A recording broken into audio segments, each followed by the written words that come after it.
Arkafuna kan jirtu daawwattootaaf dhaggeeffattoota Oromiyaa Global Media Corporation kanneen biyya keessa fi biyya alaa jirtan nageenya keenya kabajaa bakka jirtan sana qaqqabu. Daawwattootaaf dhaggeeffattoota keenya kun qophii addaati. Qophii addaa keenya irraatiin ammoo mana barumsa Gadaa Roobaleetti argamne egaa barattoota qormaataa kutaa 8ffaa egaa bara kana fudhatan waliin turtii kan taasifnu ta'a. Daawwattootaaf dhaggeeffattoota keenya qophicha qopheessuun kan si waliin turu ani Lalisaa Dabbabaa si waliin tura gama ogeessa kaameraan Caalaa Rundaasaan waliin jira hanga xumura qophii keenyatti nu hordofaan affeerraa keenya.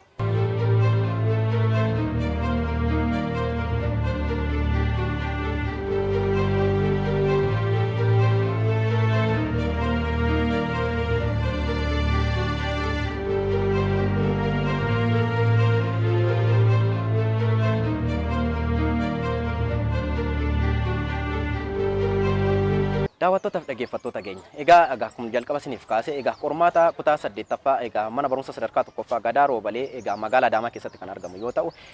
egaa kan immoo bu'uureffannee nutis egaa barattoonni qormaata kutaa 8ffaa kanaaf qophii akkamii taasisu maaltu akka ture mana barumsaa kana keessatti barattoonni barsiisonni barattootaaf akkasuma maal gochaa akka turan qophii kana immoo egaa hanga xumura qophii keenyatti ammayyuu egaa nu waliin bu'aadha ayyee eeyyamamaa ta'uu keessaniif galatooma egaa barattoonni egaas nama diitti argatan barattoota qormaata kutaa 8ffaa fudhatanidha mee asuma mee daawwattoota keenya wal bari. Maqaan koo Tawfiq Kamal jedhama. Anillee kan baradhu mana barumsa Gadaa Roobalee sadarkaa 1ffaa irraa kutaa 8ffaa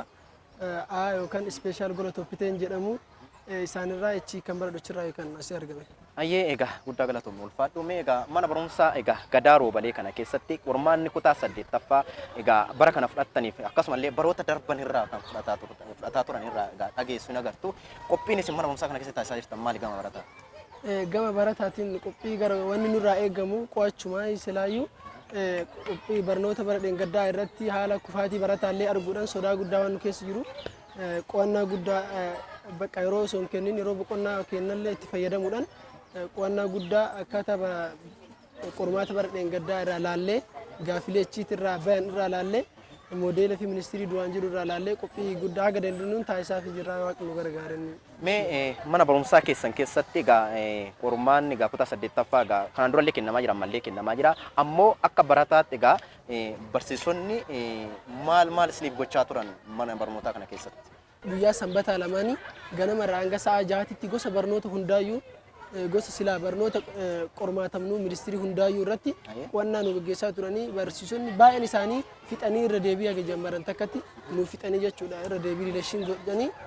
akkasitti qophii guddaa nu qopheessanii turanii nullee qophaa'atu jirra. Mee egaa akka tuyyuu nu kaaftee egaa qabiyyee egaa kutaa keessatti barattan sana meeqa akka ta'e egaa sintu beeka kan qormaataaf illee dhiyaatu asumaan isallee nu kaasuu dandeessaa. Gama barsiisotaan edda qabiyyee kana xumuranii irra deebiillee nu godhan jechaa jirta. Gosti barnoota isin qormaataaf dhiyaattanii meeqa akka ta'ee fi akkasuma barattoonni ollee qophaa'aa jiru maalirra jiru? Gosa kanarratti gosa barnoota nu waliigala gosti barnoota nu barannu barumsa 11 keessaa kan qormaatamnu gosa 8. Gosti barumsa hafanii sun ammoo barumsa ICT yookaan Information Technology jedhamu tokko lammaffaan barumsa barnoota ogummaaf teknikaa jedhamu tokkotu jira. Sadaffaan ammootu barumsa ICT ogummaaf teknikaatii fi barumsa tokko ispoortiidha. Barumsa gosa ispoortii kun sadan hin fattanamnu isan qormaatamnu kanneen qormaatamnu kenna keessaa tokko Gadaan ni jira. Amma wanti ani asirratti yaadaan qabu tokko ibsachuu barbaadu barumsi Gadaa fi barumsi lammummaa saabjektii wal fakkaataadha. Lammummallee waa'ee bulchiinsa biyyaa himaa Gadallee waa'ee bulchiinsa biyyaa himaa garuu lammummaan wanta amma hojiirra oolaa jirudha. Gadi baanee yeroo barannu hojiirra gadi baanee hojiirra ittiin ooluu dandeenyu nu fayyadannee aan. Garuu an akka kiyyaatti barumsi Gadaa kuni wanta duraan bira tarre waan ta'eef malee ammatti ofii nutti himamaa barsiisonni illee baay'een isaanii irratti ga'umsa hin qaban irratti illee injine wanta gosa yookaan gosa Oromoo bakka Booranaa fi Gujii bicha ta'e kan amma jiru baay'inaan kan jiru badaa jira. Garuu gosa barnootaa kun qormaatatti nu dhiyaataa gadi baanellee hojiirra oolchuu hin dandeenyu wanti of duratti badaa deemaa jiru malee hojiirra oolaan jiru lammummaan hin jirama kettiin bulmaata lammuma sila Gadallee waa'ee bulmaata haasa. Kanaafuu gosti barumsa kanaa yookaan akka itti bulmaatatti dhiyeessu yookaan akka kiyyaatti osoo nurraa hafee jedhaan. Mee asiin barnoota Gadaa fi barnoota lammummaa egaa addatti fuutee kaastee jirta. Barsiisonnumti barnoota Gadaa irratti iyyuu hubannoo guddaa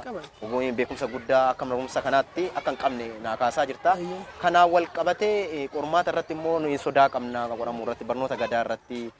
waan jedhudha kaasaa jirtu. Kanaan wal qabatee kanaan dura iyyannoon isin gara dhimmi ilaallatu waan kana furuudhaaf deemtan wanti akka barumsaa keessatti sochii gootan jira. Dhimmi ilaallatu amma nu guddaan bira deemnee hanguma si daarektaruma yookaan bulchiinsuma keenya bira dhaqnu nullee barsiisota ga'eessan qabnu ka isaa jedhan barsiisonni illee amma innaa dareetti nu barsiisani yoo nu waa gaafannu nu kanan beeynu akkuma kitaaba jirutti fudhadhaa nu amma waasuma akka hin dubbisuuf akka ingilifaatti nu dubbifama maqaa isaa yoo dubbifama waan isaan beeynu akkuma jirutti fudhachuu malee sammuutti hiika isaan beeknu kanaafuu hojii irratti illee gadi baanee wanta hojii irratti hiikaa jiru waan ta'iniif yookaan namni isaan ga'ee ga'umsa isaa qabu leenjii nu dhufe barumsi kun illee barumsa hojiirra oolu ta'ee itti nu fayyadu yookaan barumsi kun akka haafuu jedhee yaada. Daawwattoota fi dhaggeeffattoota Oromiyaa Global Media Corporation egaa akkuma egaa turtii taasisaa turre ammallee egaa barnoota sirna gadaa fi akkasuma egaa lammummaa wal qabatee egaa barattoonni egaa komiin mana barumsa gadaa roobalee sadarkaa tokkoffaa Adaamaa keessatti kaasaa jiran barsiisota irraallee egaa ogummaa guddaan yookaan barsiisonni numtiyyuu sirna gadaa kanarra kennuu irratti barnoota sirna gadaa kennuu irratti beekumsa guddaa hin qabanii akkasumallee immoo barattoonni immoo gama isaaniitiin qormaataaf illee immoo dhiyaannee jirra gaafillee yeroo gaafannetti gaafii kanaaf gahan argannu akkuma achirra jirutti fudhadhaa waan jedhamu gaa deebii argannee turre kanaaf asirratti egaa komii guddaa qabna barnoota sirna gadaa irratti waan jedhan kaasanii jiru isa kanaaf immoo qaamni dhimmi ilaallatu kanaan durallee mana barumsaa keessatti gama daa'imti illee himnee turreerra haa ta'utti malee immoo furmaanni egaa hangammaatti wanti kenname hin jiru nu immoo qormaata egaa dhiyaannee jirra qormaata jala geenye jirra kanarratti sodaa qabna jedhu isa kanaaf egaa qaamni ilaallatu asumaan egaa furmaata egaa atattamaatti sin kenna yoo ta'e yeroo gabaabaatti akka kennu akkasuma immoo mana barumsa kanaatiif illee barattoonni kana qofa miti barattoonni kutaa 6 7 5 illee deddeebi'anii qormaata kana fudhachuuf jiru waan ta'eef isa kanaaf yeroo taantis ta'e qaamni dhimmi ilaallatu egaa barsiisota gaa ta'e sirna gadaa irratti leenji'anii egaa akka kennan asumaan egaa dhaamsa kiyya dabarsuun barbaadanillee egaa akkasumatti kaaftee isinillee qophii egaa kaa jirtan jira akkasumallee komii qabdanillee kaastee jirta mee guyyaa qormaata kana keessatti ammoo barattoonni maal gochuu qabu maatiin barattootallee maal gochuu qabu jettee yaadda? Maatiin barattoota isaanii waggaa 8 kana hunda hangana xaaranii akka isaanii kufan hin barbaada waan ta'eef kanaafuu hojii duraan jiru irraa salphisuudhaani isaan illee barattoota wanti isaan shaakalu jechuudhaan baay'ee wantoota miidiyaa irraa fageessuudhaan hanga tokko hordoffii godhanii fi barumsaaf mijeessu akka isaan mana barumsaa deemanii laabireerii qo'atan gochuu fi barattoonni illee jechuudha hiriyaa isaanii biraa hafuu akka hin qabne waan ta'eef seera qo'annaa hunda eeggatanii barnoota gosa duraanii irraa fatanaa duraanii irraa fudhatanii laallachuudhaan lafa jala qo'achuu guyyaa san jala kalaayina osoo hin ta'in lafa jala dubbisuudhaan guyyaa saniif akka cinqamaniitiin harkaan banne barnoonni jechuudha fatanaani lafa jala akka dubbisanii itti qophaa'an. Gama maatiif barattoonni barattootaaf maal gochuu qabu jettee yaadda? Maatiin barattootaaf wanti silaa godhamuu qabu barumsa irratti akka amma dura jedhe barattootaaf jechuu haala mijeessuu hojii irraa qannasu barattoota dubaraa keessatti hojii duraanii irraa qannasu barattoonni illee yoo maatiin akkasii jiraatu ko hubannoon qaban jiraate mana barumsoota ibsee qaamni dhimma laatu maatii barattoota sanii akka gaafataniif ibsa kenna. Mee yeroo ammaa kana gama sooshaal miidiyaa kan akka TikTok, Facebook, YouTube wal qabatee barattoonni yeroo baay'ee yookaan namoonni yeroo baay'ee achirratti illee yeroo fillee kan guban jiraachuun mala ammoo warreen kana hordofaniifati dhaamsi kee maali barnoota fi kana wal maddii warreen hordofaniif akkam walitti bu'iinsi hin gaggeeffamu? Walitti bu'iinsa guddatu gaggeeffama amma akka suusii taatee ilaalamaa yeroo baay'ee nama guddaatti kan qabu namni hunduu sooshaal miidiyaa annaan daa'immaniif guddallee irrumatti argama garuu barataa irratti jechuun kun dhiibbaa guddaadha barataan amma waan guyyaa 2-3 keessatti barnootaaf qo'atee silaa ittiin milkaa'u dhiisee miidiyaa yeroo biraatu itti deemu guyyaa san gaddurra eega fatanaa kufee gaddurra amma kana aarsaa godhee yeroo san yooma suusii isallee ta'e dhiisee hanga ji'a takkallee ta'u qo'atee akka boodaan hin seenuuf akka ta'u mee dhaamsi xumuraati qabdu maali barattoota mana barumsa keessaniifis haa ta'u maatii barattootaafis haa ta'u barsiisota mana barumsa kanaatiifis akka biyyaattis dhaamsati qabdu akka barataa qormaata kutaa 8 fudhatutti maali? Maatii barattoota fi barattoota illee dhaamsuu yaani qabu wanni guddaan barataa fi barsiisaa yoo jedhamu wanni guddaan barnoota wanni walitti nama qabu xiyyeeffannoon kun yoomillee barnoota maqama baratallee maqama yuunifoormii diratee daftara qabatee deemu osoo hin ta'in yeroo kamuyyuu xiyyeeffannoo barnoota isaa irratti godhe namni kamuu bakka jiru irratti wanta jiru san irratti kaayyoo gochuu qaba hojii kamuu hojjete hojii gadhellee yoo jiraate hojii isaa irratti xiyyeeffannoo gochuu waan qabuuf hanga dhuma silaa waan san dhiisuutti xiyyeeffannoo itti godhanii barnoota isaanii akka hordofan maatiileen akka barattoota isaanii deeggaranii cimsanii. Daawwattootaaf dhaggeeffattoota keenya ammayyuu qophiin keenya akkuma itti fufetti jira as cinaatti immoo kan agartan barattuu kutaa 8 qormaata fudhachuuf jirtudha. Egaa ammayyuu turtiin keenyatti fufaa waliin bu'a.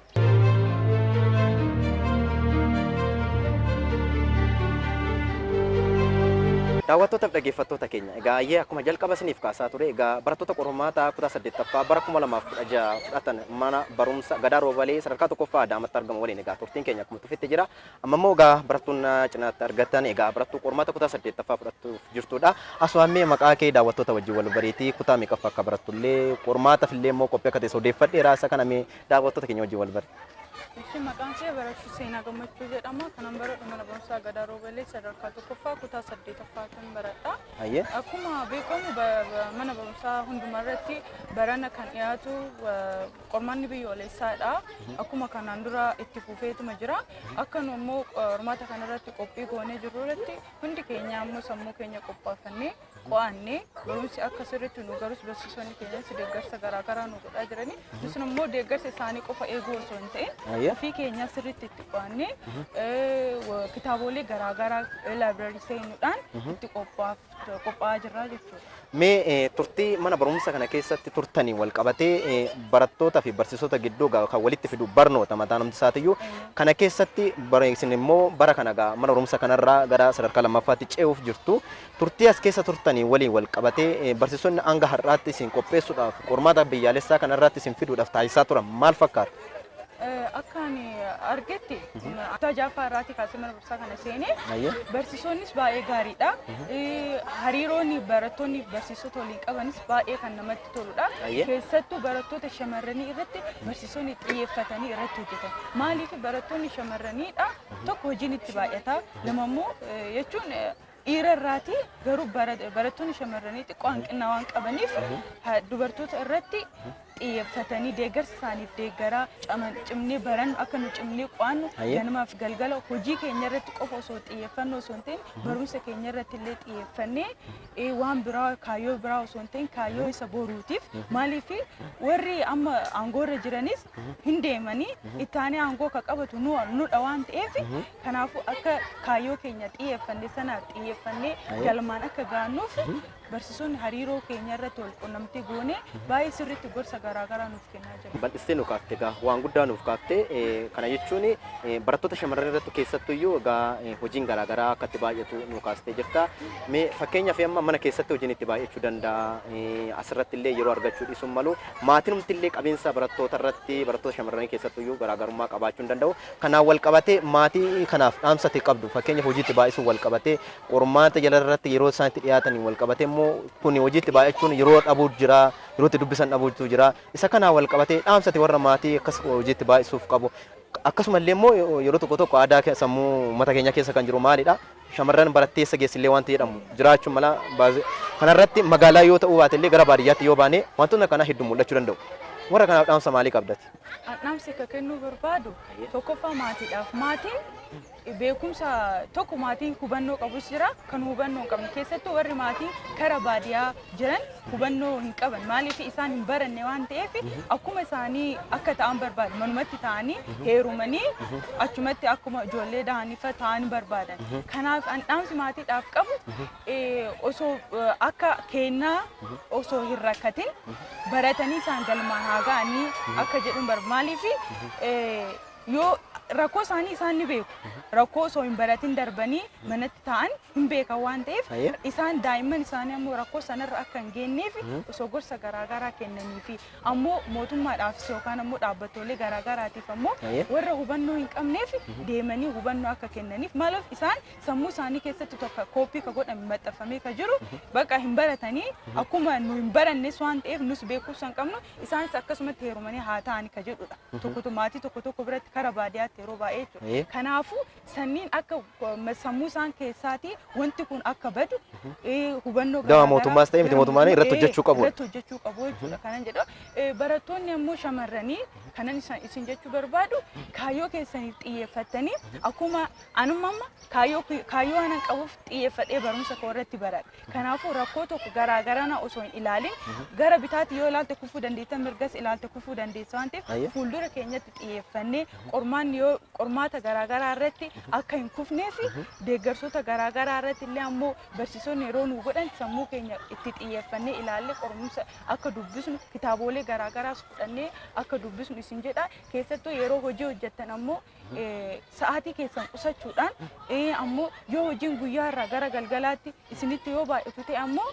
gara halkanii rafuun faayidaa hin qabu waan ta'eef hirribni keenya sa'aatii afur baqiidha hin ga'a. Kanaafuu sa'aatii keenya qusachuudhaan qorumsa keenya irratti akka qabxii gaarii argannu akka maqaan keenya biyya irrattis waamamu jedhee akka isin qo'attaniif hubannoo garaagaraas illee ammoo barsiisota keessan irratti rakkoo isin jiruuf barsiisota keessaniif firaa akka isin deemtan isin jedha. Mee guddaa galatoomee egaa yaada bal'aadhaan nuuf kaaftee mee asin gaafii tokko kan siif kaasuu barbaadu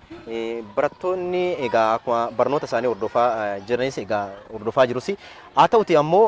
gama sooshaal miidiyaa wal qabatee wantoonni adda addaa hedduun babal'atanii dhufu teekinooloojiin adda addaa babal'atanii dhufu gama tiiktookii wal qabatee yuutuub feesbuuk waan adda addaatti wal qabatee hedduun babal'atanii dhufu. Yeroo baay'ee namoonni hedduun yookaan barattoonni hedduun yeroo suma qabanuyyuu utuma yeroo qabatanuyyuu gama sooshaal miidiyaa kanarratti dabarsuun jira. Warreen kanaaf ati qormaata warra fudhataniif keessattuyyuu waliin wal qabatee barnoota fi sooshaal miidiyaan kun waliin dhiibanii akkam maal jettati kanarratti? Akka kiyyeetti yaanni kiyyaanni akka qabu wal dhiibas waliin dhiibus jechuun ka wal dhiibu yoo sooshaal miidiyaa irratti xiyyeeffattee karaa barumsaatiin dhiistee isuma irratti yoo xiyyeeffatte barumsa kee wajjin wal dhiibu. Garuu ammoo barumsa keessillee irra caalaatti fooyyeffattee isas illee ammoo jechuun nama fayyada faayidaas qaba miidhaas akkuma qabu faayidaa isaas xiqqoo irraa fudhachaa fayyadama barumsa keetti garuu irra caalaatti yoo xiyyeeffatteedha. Keessattuu ammoo yeroo qormaan irra ga'e warri keessattuu suusii kan qaban ijoolleen baay'een ni jiru tiiktookii teelegiraam munaam kan fayyadaman baay'een jira waan ta'eef isarratti osoo xiyyeeffannoon godhin kaayyoo isa qabaniif fuuldura isaaniif wanta jiru kanaaf fuuldura isaaniitti warra karaa boolla ta'e kana akka diiganii karaa sirrii irratti akka deemaniif ammoo sa'aatii isaanii qusachuudhaan karaa tiiktookii maalii kana osoo hin ta'in sammuu isaanii karaa barumsaatti naannessanii osoo fayyadamanii sa'aatii isaanii osoo itti fayyadamanii kanan jedhu gorsa kiyya maaliif yoo faayidaa hin qabas ta'e garuu ammoo miidhaa isaanii irratti geessisa. Miidhatu irra caala yeroo kana irratti. Yoo irratti isa tiiktook sooshaal miidiyaa irratti yoo xiyyeeffatan jechuudha. Kanaafuu isa qusannoodhaan fayyadamaa jechuun sammuu isaanii bashannansiisuudhaaf xiqqoo ilaalaa sana achi garuu karaa barumsa isaanii irratti. Mee yaada dhumaa irratti wanti siin jechuu barbaadu guyyaa qormaataa sana irratti barattoonni shamarranis haa ta'u dhiiras haa ta'u akka biyyaattis haa ta'u maal gochuu qabu maal qabatanii dhufuu qabu maal gochuu qabu akkasuma immoo maatiin barattootaas haa ta'u barsiisotaas haa ta'u maal gargaaruu qabu jettee yaadda? Anka jechuu barbaadu mana barumsaa keenyas ta'e mana barumsoota garaa hundumaa irratti kanan dhaamsi dabarsuu barbaadu barattoonni hundi keenya yookaan hundi keessan qophii barumsa qoramnu irratti keessattuu barnoota 8 qormaata biyyoolessaa irratti dhiyaatu kana irratti xiyyeeffannoo guddaa gochuudhaan qo'atanii sa'aatii isaaniis qusachuudhaan qo'atanii akka galmaan ga'aniif ammoo yeroo qormaanni ga'e amma barattoonni baay'een isaaniidhaan qormaanni bor jedhanii har'a qophaa'u. Osoo isaan ta'e qormaanni torbee tokko haafu isaan sirriitti itti qophaa'anii sammuu isaanii reedii godhanii qophaa'anii fixuu qabu. Maaliif qormaanni bor ta'a yoo har'a qo'ate dur ka qabanne yoo nurraa baduu danda'a waan ta'eef amma duraan dursinee qormaaticha irratti akka qophoofnuuf maatiin illee hojiiwwan duri barattoota irratti yookaan ammoo daa'imman isaanii irratti baay'isan hir'isanii yeroo xiqqoodha